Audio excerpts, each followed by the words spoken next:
Hi everyone! With summer around the corner, it's time to get in shape. Here are some exercises for the perfect summer body. First off, start with cardiovascular exercises such as running on the treadmill or riding your bike outside. Next, after cooling off, you should work on your abs.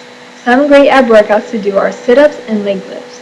By doing these ab workouts, you will have a nice six-pack. After doing abs, you should work on your entire lower body. Doing squats is a great way to work on your entire lower body. Squats work on the glutes, the hamstrings, and the quads. By doing these exercises, your legs will look as good as your upper body. The next exercise that you should do is the chest press.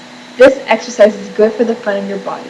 You will get a nice defined chest and some nice toned arms by targeting your triceps. Don't forget about your backside. The final exercise to do is the pull-up. This is the most effective way to work out your back. Pull-ups will also work out your arms, meaning your biceps. Do these exercises for about 30 minutes to an hour. Make sure your diet is good, because without a proper diet, working out is pointless. Avoid eating fatty or fried food. Also drink plenty of water and keep hydrated. Do this routine every day and you will have your summer body in no time.